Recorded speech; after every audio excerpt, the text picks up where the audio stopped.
Jadi ceritanya kemarin teman gue Rani namanya cerita ke gue tentang pengalaman buruknya dia selama tinggal di apartemen. Sampai di akhir dia ngerasa mual atas apa yang selama ini menimpa dia. Jadi Rani tinggal sendirian di sebuah apartemen tua yang letaknya nggak jauh dari tempat kerjanya dia. Ayah sama ibunya tuh udah nggak ada sejak dia kecil dan dia tumbuh bareng sama kakaknya di rumah neneknya. Sejak pertama pindah, dia ngerasa nyaman tinggal di apartemen itu karena mayoritas yang tinggal di situ adalah orang tua dan pasangan yang udah punya keluarga. Rani ngerasa nyaman karena Rani merasa orang tua di sana udah kaya neneknya. Juga Rani ngerasa nggak ada ancaman dari pria hidung belang karena yang tinggal di sana juga udah berkeluarga semua. Karena Rani ngerasa aman banget tinggal di situ, Rani jadi punya kebiasaan yang sembrono. Setiap dia di apartemen, si Rani itu nggak pernah ngunci pintunya sama sekali. Dia bakal ngunci pintunya kalau dia lagi keluar doang tuh. Di apartemen itu, kata si Rani, dia nggak nyaman sama satu hal doang, yaitu suasana apartemen tua yang terkesan horor dan lorong-lorong tua, yang catnya tuh udah pada ngelupas gitulah. Rani pulang kerja selalu pulang malam, sekitar jam 9-an, karena mayoritas penghuni apartemen itu adalah orang tua.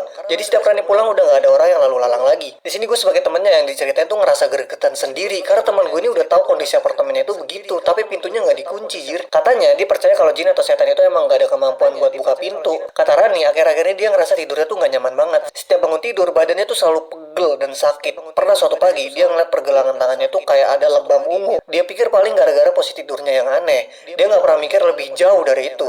Rani juga pernah ngerasa mimpi buruk kalau dia tuh pernah ketemu sama sosok laki-laki tinggi. Laki-laki itu katanya berdiri tepat di atas dia dengan tatapan dingin dan senyum yang creepy gitu. Dan sayangnya Rani tuh nggak bisa ngelakuin apa-apa. Dia cuma bisa diem dan berharap dia segera bangun dari mimpinya. Dan Rani mimpi begitu tuh nggak cuma sekali dua kali. Selain mimpi itu, Rani juga pernah mimpi kalau laki-laki itu sesekali pernah ngomong ke dirinya kayak begini ngomongnya, kamu jangan kemana-mana, selalu di sini temani aku. Jujur gue denger cerita itu creepy banget sih.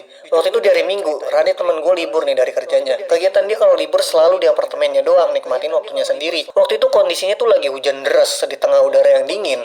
Rani mencoba buat nonton film horor dan sayangnya dia memilih satu film yang relate dengan mimpinya. Jam udah nunjukin pukul 2 pagi dan karena dia habis nonton film horor, Rani mulai ngerasa parno tuh. Bayangan mimpi buruk itu masih menempel di kepalanya dan buat pertama kalinya, akhirnya Rani mengunci pintu apartemennya sebelum tidur. Pagi harinya dia tuh bangun tanpa rasa sakit di tubuhnya. Rani mencoba buat ngambil HP dan ngeliat ada satu pesan WhatsApp nih dari nomor tak dikenal. Terkirim pukul 3 dini hari. Pesan inilah yang ngejawab pertanyaan gua dan Rani atas kejadian yang menimpa Rani. Isinya cuma satu kalimat, semalam kenapa pintunya dikunci?